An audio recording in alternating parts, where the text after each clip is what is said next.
Welcome back. You're listening to Conservative Conversations with Tom Saroof. And in just a moment, joining me will be Carson Holloway, who is a professor of political science at the University of Nebraska at Omaha. And in this episode, we're talking about the New York Times v. Sullivan case from 1964, the actual malice standards and the problems of when the press gets too much liberty to defame and get away with it. Public officials, public figures, and what that does to our political discourse and our views of our leaders, as well as personal and political remedies to this current problem. And we also get into the founders' views on the breadth, scope, and limits of free speech and freedom of the press. So we hope you enjoy the episode. Join the best in the movement. It's Conservative Conversations with ISI, educating for liberty since 1953. Carson, thank you for joining me today. You wrote this essay on rethinking libel, defamation, and press accountability, this provocations essay with the Claremont Institute's Center for the American Way of Life. And I read it and I was like, oh, wow, this is very good. Thought-provoking, something, I hadn't heard of, not really on my radar. So a pleasure to be sitting here with you and chatting with you about it. Starting, what is New York Times v. Sullivan? It's a Supreme Court case, but why does the case matter? What does it say? Sure. Yeah. Thanks for having me on the program, and I'd be happy to talk about that. So New York Times versus Sullivan is a 1964 Supreme Court ruling that is considered a landmark freedom of the press and freedom of speech ruling because it modified the standards under which courts hear cases involving libel of a public official or a public figure. And that doctrine develops over time. There's really kind of a line between New York Times versus Sullivan and a case called Gertz versus Welch in the early 1970s, where they expanded the standard from public officials, people who hold public office, to public figures, people who are kind of like deeply involved in the nation's politics. But we need to talk about, I think, what the standard exactly is, right? And so the key term here is the actual malice standard. And that's a legal term that has a specific technical meaning that the court devised in New York Times versus Sullivan and imposed on our First Amendment jurisprudence. So, I would argue the essay is critical, and we can get into this more later on. I think the court was innovating here and making up something new that it didn't really have any business doing. But before we get into that, I should talk about, I guess, what exactly it means, right? What is the actual malice standard?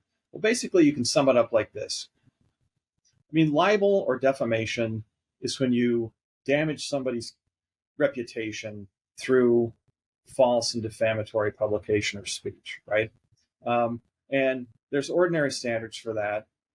But then what the court did in New York Times versus Sullivan is to say, well, we think there should be a special standard if the case involves a public official, somebody who holds public office. Then later they expand that to public figures. The special standard is the actual malice standard. Which means that if you're going to prevail in a libel suit and you're a public official or a public figure, you're going to have to demonstrate not only that the publication was defamatory and false, which is what anybody ordinarily would have to demonstrate, you're also going to have to demonstrate that it was published with actual malice, which means, the court says in New York Times versus Sullivan, that the publisher either knew it was false or at least acted with reckless disregard for the truth, right? So this is kind of a heightened standard that makes it really difficult for a public figure or a public official to prevail in a libel proceeding. The ordinary standard would be like negligence, like did you take proper care to find out if the thing was true or not before you published? But really, if you're a public figure or public official, you're going to have to demonstrate a lot more than mere negligence. Again, reckless disregard for the truth, or even knowledge of falsity. The outcome of this in general is it's become very difficult, almost impossible for a public figure to prevail in a libel suit. And that's kind of changed the landscape of our politics over the last 50 years. By the way, this is the kind of thing that, in a very sort of loose way of talking, I think then candidate Trump was referring to back in 2016, where he said, well, we have to tighten up our libel laws, right? It's really the Supreme Court that's changed the standard. And I think that if it was going to be changed, the Supreme Court would have to revisit the case. Is that a good intro? Hey there, listener. I wanted to take a quick moment to thank you for listening to Conservative Conversations.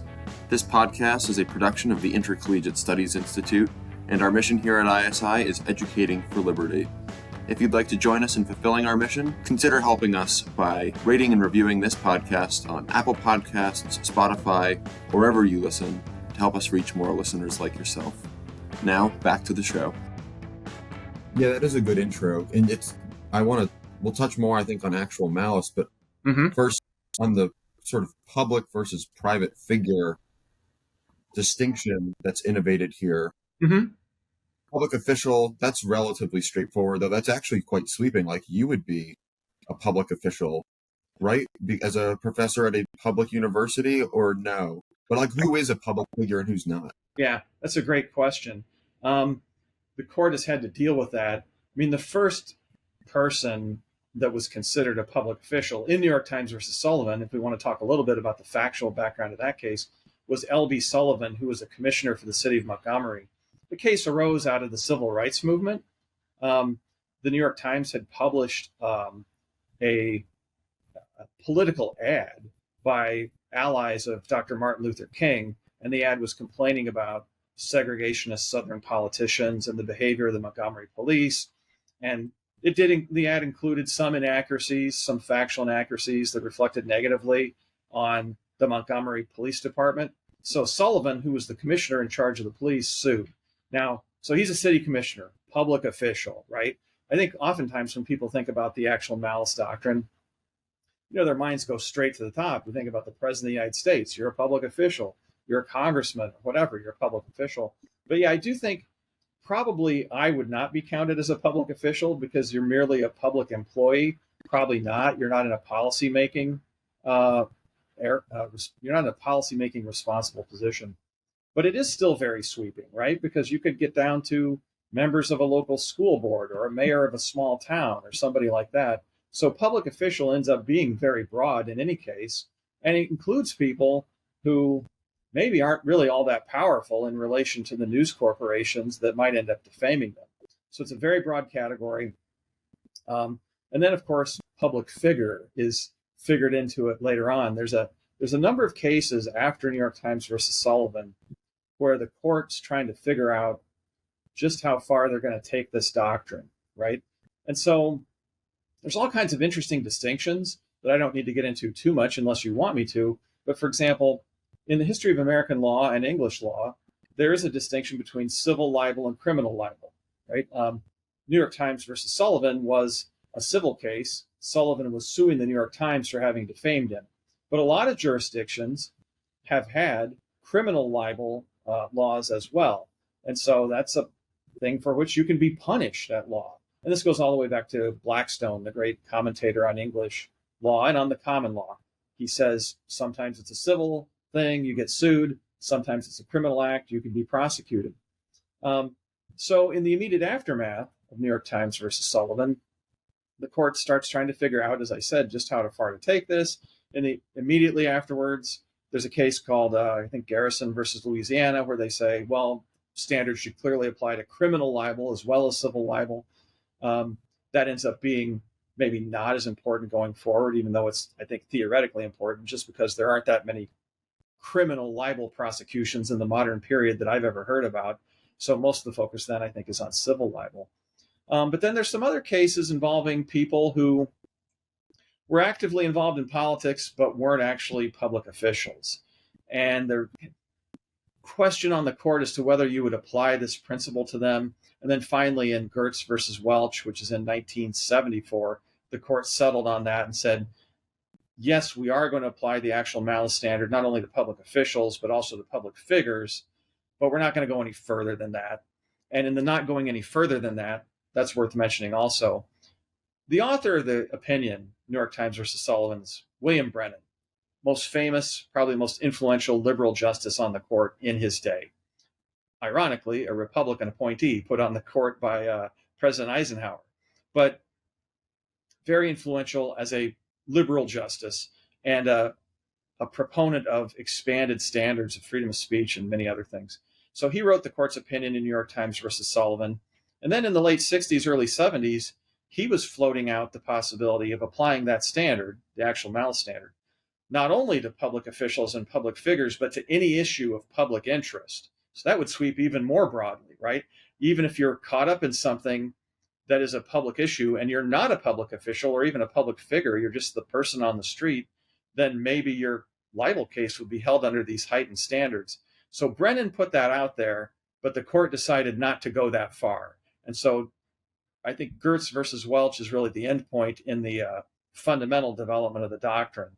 Actual malice will apply to public officials and public figures, no further. However, one last thought on this. There's even a category in the court's jurisprudence called limited purpose public figure. So you could be a public figure even if you're not all that famous, if you get drawn into or you make yourself a part of some controversy. Obviously, take an easy example. Donald Trump would be a public figure. He's not a public official at this time, but he's a candidate for the highest office in the land. So he's definitely a public figure. Actually, Trump's a good example because he'd be a public figure for most of his life, given his involvement in high-rolling real estate and things like that, and his media involvement over, certainly since the 1980s. But when you factor in this category of limited purpose public figure, there's all kinds of people who could get drawn in and find that it's not as easy to protect their reputation as they might have thought. That's all very interesting. What was the thinking behind, I guess, because in effect what we're talking about is creating a group of second-class citizens where regular constitutional protections against the excesses of free speech, or what we would probably say, you and I would probably say, that just libel just isn't free speech. That a right to free speech doesn't entail a right to defame someone else's reputation. But we're now saying that there's a class of people for whom it is okay to do that, so long as, or at least if we're going to say that you can't do that, there are certain extra criteria that have to be met that aren't meant for your average Joe. What's the thinking in creating this distinction in the first place? Yeah, great question. And I do want to touch on something you said there briefly, and maybe we'll have time to talk about it more later on. You're right. The older thinking was that libel or defamation is just not part of freedom of speech. You study the founders, you study Blackstone and the English legal commentators, or throughout a lot of American history, that was the understanding that defamation is an abuse of the freedom of the press, not a use of it. And so it's really kind of outside the pale. And the traditional understanding would be that a libel case doesn't even raise a First Amendment question because it's so well understood that libel is a totally different category. And it would be great if we could talk about that more later on. But let me answer your immediate question, which is, what was the thinking? Well, let me discuss two things. I'm a critic of New York Times versus Sullivan Court, but there is something to be said for what they did in the narrow sense. I just want to point out that they had good reasons for thinking that Sullivan should lose that libel case, right? Because he was bringing it, and there were other people bringing similar cases. The governor of Alabama had brought a case as well. And it appeared from what they said and from the size of the verdicts, right, the size of the damages awarded by the Alabama courts, which were upheld by the Alabama Supreme Court, that it really was part of a campaign to shut down the New York Times coverage of the civil rights movement. And, there's a lot of bad feelings in the South at that time, feelings that, our dirty laundry is being aired in the northern liberal press. There's segregation, there's racism in northern cities, so how come they don't get dragged through the mud? How come we have to?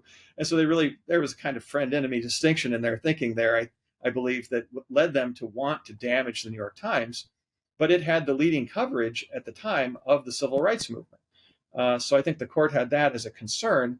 Could cases like this be used to stop coverage of a matter that was one of the leading issues of the time? And also, I should mention, I was careful a few minutes ago, I think, to say that the editorial advertisement, Heed Their Rising Voices, which had been published in the New York Times, which Sullivan objected to and sued on the basis of, it didn't even mention him by name. It was a criticism of the South, Southern politicians in general, the behavior of the Montgomery Police Department, there were factual inaccuracies, but his name was not mentioned. So he's kind of arguing that he was libeled by implication. The witnesses that he brought into court even said, yeah, we didn't believe that stuff was true. You could also make the argument that if you're being painted as a hardcore segregationist, that's not even going to hurt your reputation in Alabama in 1960 or whenever the actual publication was. So there's a lot of reasons for the court to think that this is a weak libel case and he doesn't deserve to prevail. And they even said some things that indicate that they could have decided it on that basis alone, but they used it to go a step further and introduce this new doctrine, right? So now, to come back to your question again, what's the thinking there? So here's a term that might be familiar to some listeners. The Supreme Court uses it fairly often. They didn't use it in New York Times versus Sullivan, but it captures the thinking, the so-called chilling effect, right? Would a libel case like this, cases involving public officials, later on public figures, have a chilling effect on the vigorous free speech that is essential to democratic self-government?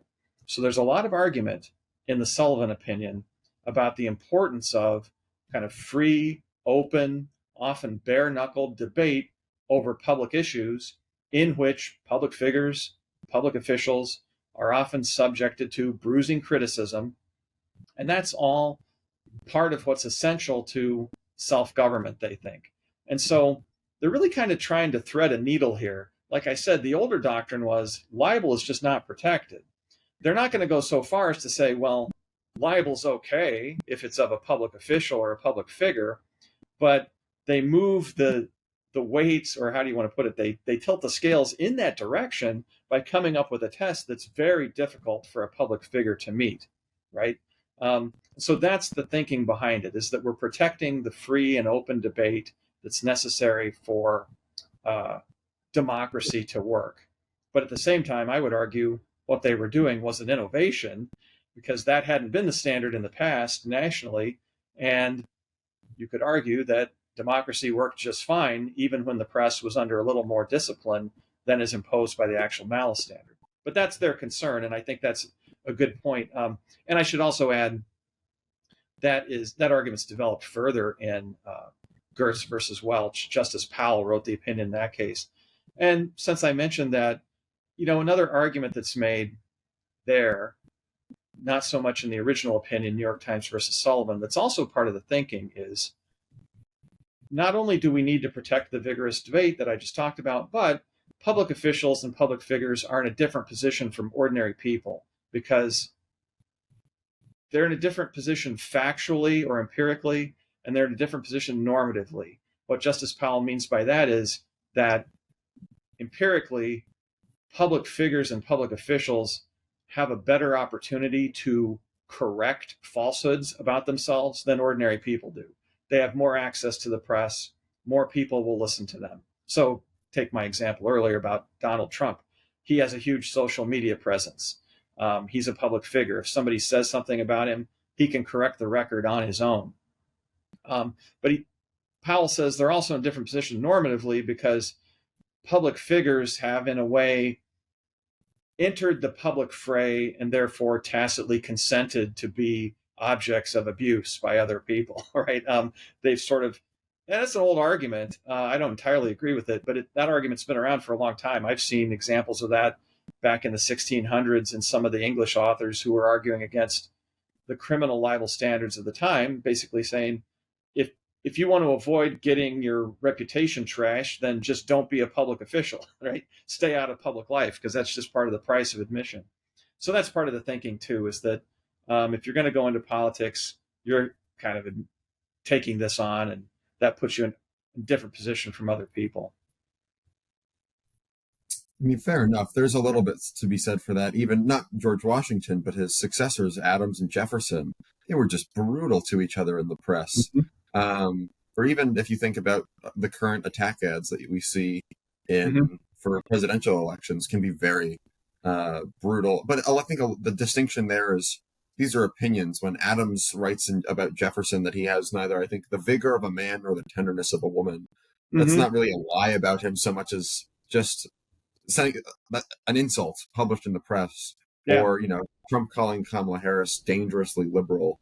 That's not something that you can necessarily evaluate as a matter of fact, versus something that is an opinion based on some set of characteristics. So it's not really doesn't. I think I don't know that the standard applies in the same way that. But like, there's still plenty of room. I guess the point is there's still plenty of room for the abuse that one would be subject to in partisan political life, which is just a function of human nature and of partisanship, versus some of these more egregious assaults on the truth that public officials might be, or public figures might be subject to. But maybe I know you mentioned you wanted to talk more about the old standard.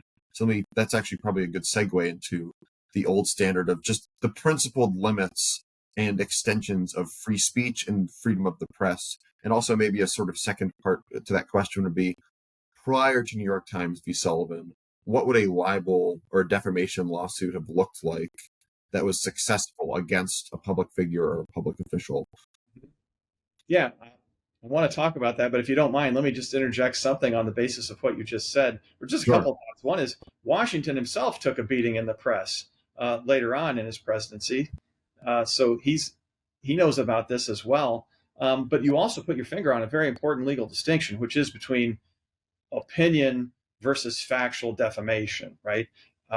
Besides everything we've already talked about, there's kind of a traditional distinction in libel law that there are certain forms of privileged communications, which are either not susceptible of libel, or it's a lot harder to demonstrate that they're libelous. And one of those would be opinion. Pure opinion is thought to be generally a privileged communication. Like, can't be libelous. It's got to be a factually false, defamatory assertion. So if you're saying, I think so-and-so is an idiot and should never be anywhere near the presidency, you can say things like that. So even if you had stricter libel standards, there's a lot of room for a lot of very bruising political discourse, because people are free to vent their opinions as much as they want to.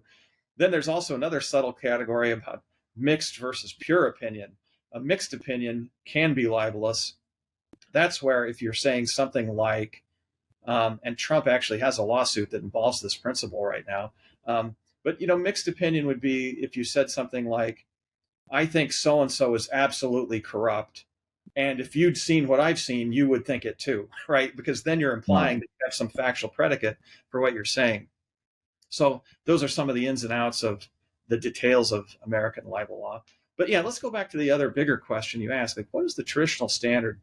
So I've studied that by looking at figures like William Blackstone, the great legal commentator on the common law of England, and then people that you could perhaps call American Blackstones, great legal commentators of the founding generation, like Justice Joseph Story, the Supreme Court, his commentaries on the Constitution of the United States, James Kent, who was the Chancellor of New York, that's the highest judicial post in the state at that time.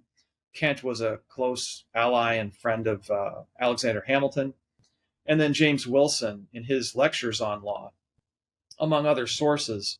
And the reason I would talk a little bit about Blackstone is because if you read the First Amendment, it speaks of the freedom of the press as if that's a concept that people are already familiar with, right? It doesn't define what it is. When the Anti-Federalists insisted on a provision protecting freedom of the press, they weren't arguing as if they were inventing something new. They were criticizing the Federalists for having left out something that was important and already understood. So I do think there's a common law background to the American conception of the freedom of the press. And so that's why it's worth looking at an Englishman like Blackstone, even though the English standards are more restrictive than the American standards end up being. Let me lay that out there for a second. The American standards of the founding generation are more permissive or less restrictive than the English standards, but the American standards of the time of the founding really don't include anything at all like the actual malice standard of New York Times versus Sullivan. So one criticism one could make of the Sullivan doctrine is it's not really rooted in the original meaning of the freedom of the press. It's something that the justices devised because they thought it was a good idea based upon the thinking we talked about a few minutes ago. So, I mean, Blackstone's very clear. He actually praises liberty of the press. He says it's necessary to a free society, but then he says that doesn't mean that you can't be held accountable for abuses of your use of the right to freedom of the press. And one of the abuses is libel, right? The big way in which the English standard was more restrictive is that the English actually, or at least Blackstone, had the view that a thing could be criminally libelous whether it was true or false, right? Now that seems very strange to us. Like even a true defamatory statement could be criminally libelous. He says that because he thinks that the essence of criminal libel is breach of the peace rather than injury to reputation. Like if you trash somebody's reputation, even if the information's true, you've humiliated them publicly, they may get into a fight or a duel or something like this. So that's his view. Guys like Hamilton and Kent, in a very famous early important American libel case, People versus Crosswell, which was a New York criminal libel case involving Crosswell's publications about President Jefferson. Hamilton and Kent in that case, Hamilton as an attorney, Kent as a judge, argued that the American standard should be that truth is always a defense against a charge of libel, right? So that ends up being the predominant American view, that you should be able to argue as a defense against a libel claim that what you published was true, right? Published truthfully and with good intentions or with good motivations, right? So with that modification being acknowledged, still the attitude was among the founders that libel is just not part of freedom of the press. It's an abuse of it. It's outside the pale. They don't really think in terms of a libel case bringing up a freedom of the press problem, right? A good example of that, by the way, is in a case called Dexter versus Speer, in which I mentioned Joseph Story a few minutes ago. His commentaries on the First Amendment are very helpful on this question. But also, as you may know, back in those days, justices of the Supreme Court also heard cases on circuit. So they functioned as trial judges as well. So Dexter versus Speer is a libel case in which Story had to write the opinion, and he spent some time instructing people on what the principles were. And he actually said, freedom of the press has nothing to do with this subject, right? So he's trying to tell people a libel case is not even in the ballpark of freedom of the press. It's understood to be something outside the scope for which you could be held accountable, right? So of all the things that might impinge on, so this is the important difference, I think, in the background thinking between the founders and the older tradition on the one hand, and then Brennan and his colleagues on the Supreme Court in modern times on the other hand. Things that might impinge on freedom of the press, libel is not one of them for the founders, right? If a libel case is going forward, even if it's a public official or a public figure, and you've said something about them that was false and damaging to their character, you can be held accountable for that, period. And nobody thinks there's any threat to freedom of the press. The modern court thinks they don't want to throw that out entirely, but at the same time, they do think there is a problem there in relation to freedom of the press. They see a problem that the founders didn't see, and then in order to mitigate that problem, they devised the actual malice standard, which is not a standard that the founders ever really talked about using with regard to public officials. And in fact, there's rhetoric in some of the opinions, judges or commentators, where they say, hey, the thing about America is everybody's reputation is protected equally. Doesn't matter if you're among the great or the small in the community, you've got the same rights. We treat everybody according to the same standards. Does that make sense? Yeah, I think that does make sense. And then let's fast forward that to what you see as being the actual effects of this decision in a few different respects. What it does to the media, what it does to people who are defamed, and the sort of the overarching culture in which all of this is taking place today. I mean, I can think of plenty of examples of people whose had their reputations tarred and feathered pretty egregiously, who are public figures. And I guess they don't have the grounds for resolving that. You think about Kavanaugh or Justice Thomas and the sort of the slanders that they endured, and very publicly, and had told about them. Of course, those things aren't true,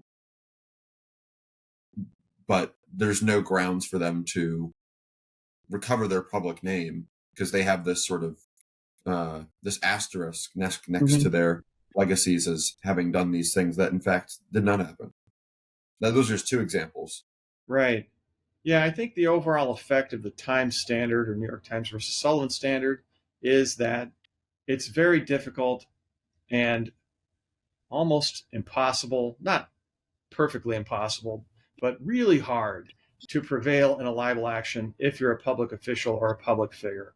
Because think about what you have to demonstrate. You have to show not only that the publication was false and defamatory.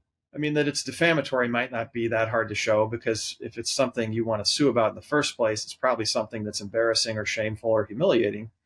But you've got to show it's false. But then on top of that, there's this subjective element. That's kind of an interesting thing to observe about this modern standard, that it's not concerned only with the truth or falsity of the charge that was made in the publication, but it's also concerned with what the publisher thought about that at the time they made the decision to publish it, or what they thought they knew about it. So it's a subjective standard. I mean, that's all right out of the gate going to be harder to show, right, than just the objective facts about whether it was true or false, because prying into somebody's thinking is not easy to do, and you get a bunch of ancillary evidence that you'd have to get into on that. But then, even within the idea that this is a subjective standard, it's a very difficult to meet subjective standard. I mean, think about some of the other standards that might apply and have applied in the past, like negligence or failure to take due care or something like that. I mean, it's one thing to handle a libel suit under standards like that, where the jury's going to ask, like, say it was false, but they actually did all the fact checking you could reasonably expect, and it just happened to be through bad luck that the story was false, right? We're not even talking about that with the Times Standard, because it's actual malice, which means you have to demonstrate that they flat out knew that it was false, or at least that they acted with reckless disregard for the truth. And in some of those follow-up cases that I mentioned, Justice Brennan and the court make clear that failure to take care or negligence are not the same thing as reckless disregard. Reckless disregard is something more egregious, therefore harder to prove, right? And so the effect has been that, well, I mean, theoretically and also practically, one outcome of that is that if you're a public figure or a public official, you can be victimized by a defamatory and false publication and still not be able to recover any damages, right? You were kind of suggesting that a moment ago. I mean, and the court admits that. They say one of the costs of our approach, although it's a cost that we think is worth bearing, is that there will be cases where somebody's reputation is damaged through false publication, but they won't be able to prevail because we've weighted the scales the way we've done, because we think it's necessary to protect the open discourse, right? So there are examples of cases from the last few decades where there were public officials who did have bad things said about them, and they weren't able to prevail because they couldn't show actual malice, even though it turned out that the reporter didn't really check that hard. They maybe behaved somewhat carelessly, but it wasn't enough to say actual malice. So that's one problem for the folks who are public figures or public officials. Another argument that I make, though, in the provocation piece that you mentioned for the Claremont Institute, is that it ends up creating a situation in which the standard's not really achieving what the court hoped it would achieve. In other words, and some of the founding era sources say this. I was actually, because I'm continuing to work on this, I was just reading a case called King versus Root, which is a New York libel case from 1829. And the trial judge said in that case, actually, it was right on point, because Root was the lieutenant governor of the state, and King and Verplank were newspaper editors, and they published an article saying that he presided in a state of drunken intoxication over the state senate. And it was definitely defamatory, because they even went so far as to say that he conducted himself in such a way that he would be an object of odium and disgust to any normal person, right? So they really hammered him hard. He sued them for libel. And the trial judge said in that case, the public only has an interest in knowing the truth. And basically, newspapers have a privilege to publish only the truth. If they publish something false, they made themselves liable, period. So that's, again, the older standard. So why do I say that the standards maybe not achieving what they had hoped? It's important that there be vigorous debate about public issues and public figures, but it's important that the debate be based upon actual facts that are verifiable, and not based upon hysteria about alleged facts that end up to be false, right? And so other critics besides me, who are more students of journalism, have pointed out that the newspaper standards have become much less cautious than they used to be when it comes to publishing factually damaging defamatory matter about public figures. They just don't have to be as careful as they used to be. And I think you can see, although I'm not a journalism historian, but I've lived a fairly long time and I observed these things myself. There's a lot of reliance on like anonymous sources that would have been a little sketchier, I think, in older generations. I think the older standards for anonymous sources was like, well, you can use them, but then you have to be able to verify what they said by other means. Today, the press uses anonymous sources all the time to float things out there, including things that are deeply damaging to somebody's reputation, right? Like somebody said, and we don't know who, that on a trip to Europe, President Trump said American servicemen who'd been killed were suckers and losers, right? As far as I know, that's never been demonstrated to have been said, right? But he's sort of up a creek in terms of suing anybody about that, because he'd have to be able to demonstrate that the publisher knew it was false or acted like with reckless disregard, which they're going to say, well, we had our sources, the sources seem to be reliable. So there's all kinds of smears that can be done about people. And my argument is that it doesn't really help the democratic discourse. It would be better if it were fact-based and issue-based, and not based upon stirring up fears or animosities or hatreds of people based upon false allegations. Now, I don't want to be utopian, because discourse, pardon me, in a mass democracy is never going to be like it would in a seminar room. And there's going to be a lot of hard punches thrown, no matter what you do. And there's not much you can do about it. And you shouldn't try to do too much about it if we're talking about vigorous assertions of opinion, for example, as we talked about earlier. But the question I would ask is it really helpful to democratic decision-making if the public discourse is filled with inflammatory charges that often turn out to be untrue, and for which the people who retailed them can't be held accountable, right? I think that makes it harder for the people to choose their leaders in a rational manner. So that's part of the criticism I make in the piece. I mean, that makes a lot of sense. You think about the levels of trust that we have in our officials. By all accounts, for most officials, it's quite low. And maybe that's deserved, and maybe in a lot of cases it is deserved. But when you have this sort of ecosystem of bomb throwing with, I guess you can't use reckless regard if it's a legal term, but with no real regard for what's true, but only for what gets clicks or what drives the news cycle forward in a way that is helpful or harmful to certain political or cultural issues and events, then yeah, it's not going to elevate and inform the public mind, which I think is what the founders were seeking to do in the overall construction of a Republican society. But freedom of the press is supposed to push in that direction. And that's an important part of keeping the republic. My question to you would be, what is the remedy here? Is it as simple as overturning New York Times v. Sullivan and just going back to the old standard?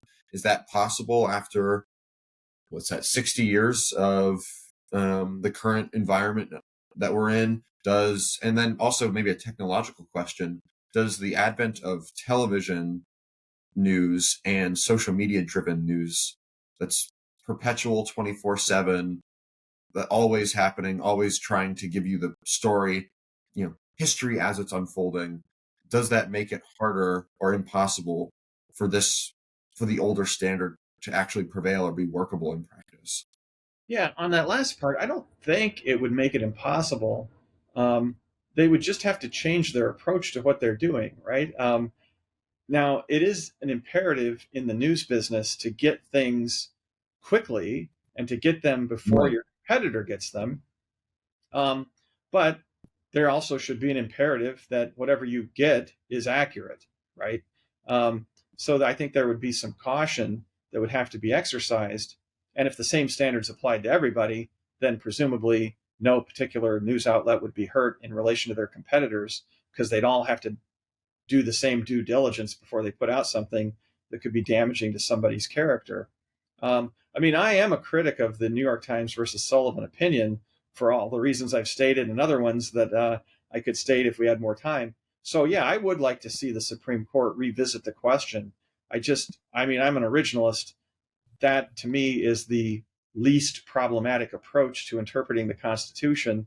And I think it's demonstrable that the actual malice standard is not part of the original meaning of the First Amendment. That's not part of how the founders understood freedom of the press, or how it was understood for much of our nation's history. Interestingly, if you look at what the modern court's done, the contemporary court, like in the Dobbs opinion on abortion, or on some of the Second Amendment questions they've looked at, they've emphasized both, well, not only both, three things: text, original meaning, and history, right? Yeah. And I would say, on the basis of text, original meaning, and history, New York Times versus Sullivan is not a well-supported opinion. So then you've got the question of precedent, right? How much weight should that be given? Not a lot, I think, if the case is as clearly wrong as I think it is. Now, that doesn't mean the justices are going to agree. They haven't done this yet.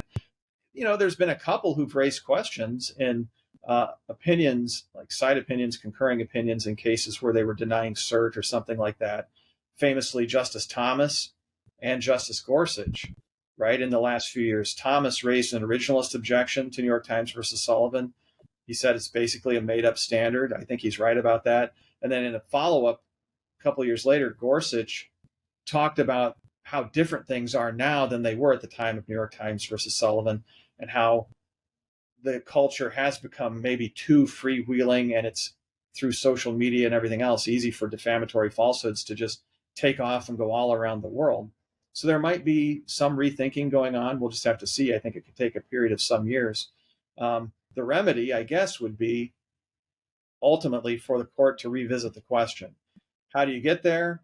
People have to bring libel cases. They have to argue against the standard, I think, as well as trying to prevail within the existing standards. You could look at what happened in the Dobbs case as an example. The state of Mississippi passed an abortion regulation that they knew would trigger a challenge. So it could be possible for some state legislature to adjust their libel standards in such a way as to provoke a challenge that could go up before the Supreme Court. Would that work? I'm not sure, because I don't know how many justices would be open to it. But those are some of the things that would have to happen, I think, for this to be rethought. And then, of course, if the court ever did revisit it and pull the plug on New York Times versus Sullivan, then, as with the abortion question, the onus would be back on the states to a considerable extent to frame their libel protections in such a way as to properly balance the need for vigorous public discourse with the need to protect people's reputations and to protect a truthful public discourse. That balancing act does need to be made. My argument would be, though, that it needs to be done legislatively rather than by a court that's kind of engaging in prudential reasoning rather than legal reasoning, and figuring out standards that it thinks are proper balances rather than the balance that's required by the First Amendment, which is a balance that in turn leaves states free to figure out their own balance within those bounds. That makes sense. Yeah. One thing that I guess frustrates me about the fact that the people on the court can decide this for the whole country, is that I don't know that it necessarily does this, but it gives the sense that there's nothing we can do outside of what the Supreme Court says. Like the Supreme Court has New York Times v. Sullivan, that's the precedent, that's the law of the land, that's just, they are the final arbiter on disputes, except they're not really the final arbiter because they can undo their own previous decisions, or there are other political processes for either getting around or disputing or checking the decisions of the court. And so I'm wondering if you have any thoughts about what the other branches could do, either federally or at the state level for pushing back or sort of fixing the sort of problems that the New York Times v. Sullivan opinion has created. And then a second part to that question is just you and me, the average citizenry, given that we inhabit this ecosystem, if you have thoughts on what we could do, not for necessarily political action, but in our own personal lives, for cultivating a more healthy, truth-oriented relationship to the news, the media, and these sorts of public debates in a way that's elevating of the public discourse and our own thinking on these questions. Well, I do think that obviously the Supreme Court has to be respected for its role in our system.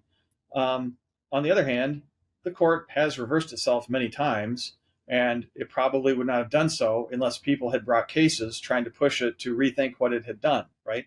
Was it unpatriotic or irresponsible, for example, for the NAACP legal fund back in the 1940s and 50s to bring all those cases trying to retest the separate but equal standard? I would argue no, they were doing the right thing. They were doing something certainly within their rights as citizens in a democracy to get the court to rethink what it's done. So I think that's an obvious thing that could be done. And there's a role not only for litigants who've been injured themselves, but for public interest law firms to maybe take up this question and look for the right kind of suit to work its way up to the Supreme Court. I mentioned a minute ago that state legislatures could do it as well by framing their laws in such a way as to create a challenge. There's not a lot of, it's not impossible. Libel is primarily a matter of state law, right? But there are things even the other branches of the federal government could do simply by speaking out and pointing out the problems with the new standard. I mean, I don't know if they want to do this, but the House or Senate Judiciary Committee, if they had a chair who was interested in it, could hold hearings on the problems with the New York Times versus Sullivan standard, right? And show that it's not a proper exercise of the judicial power. That would be an interesting thing to do if they had an interest in doing it. So I would recommend trying all those things. As far as what we can do in our own lives, of course, one important thing for each individual would be to remember something that I haven't hit as hard as I should have, but it's an important piece of wisdom from the founders, which is that they thought of reputation as a right, And so when you defame somebody, you're injuring that person in their rights, the same as if you assaulted them or stole from them or something like that. And in fact, as Justice Story says in his commentaries on the Constitution, oftentimes a person's reputation is their most treasured possession, right? So you're hurting somebody really bad if you traffic in defamatory falsehoods about them. So we all should not do that, right? And remember that even the people that we hate the most in politics are human beings who have rights that have to be respected. Certainly no decent person would think they have a right to go burn somebody's house down because you disagree with them about politics. That's obviously an attack on their right and their property. Also dangerous if they're in the house. So why would you think you have a right to set fire to their reputation? Isn't it sufficient to argue against the arguments they're making without trashing their reputation? Now, of course, character is important in politics. So if there is something true about somebody that's derogatory, that may need to be aired if they're not to be trusted with public power or something like that. But you got to be careful, Sure. Another thing, I'm glad you mentioned this, though. It reminds me of a great essay by C.S. Lewis, which is in a small collection called Present Concerns, which were short examples of his forays into journalism. And this is maybe, you could think of it as utopian, but it's worth mentioning.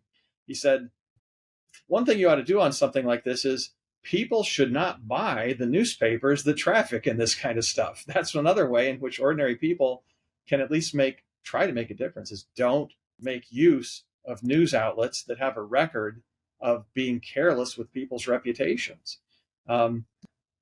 That's one thing you can do at the individual level, I think.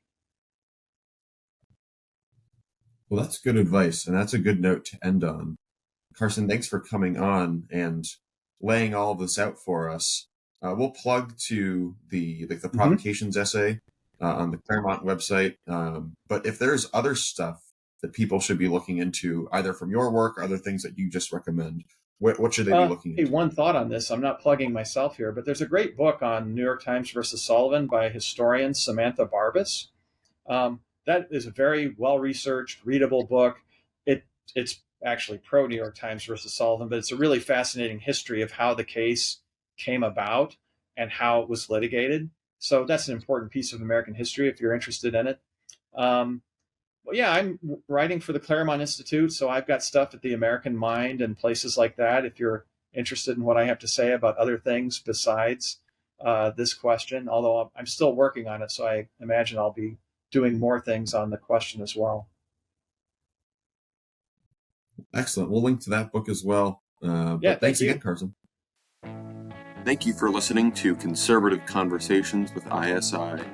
If you've enjoyed this episode, be sure to check out our website at isi.org/resources to see all that we offer our members, including the Intercollegiate Review, select modern age articles, debates, lectures, and of course, this podcast. Thanks again for listening. Don't forget to rate and review, and we will see you next time on Conservative Conversations with ISI.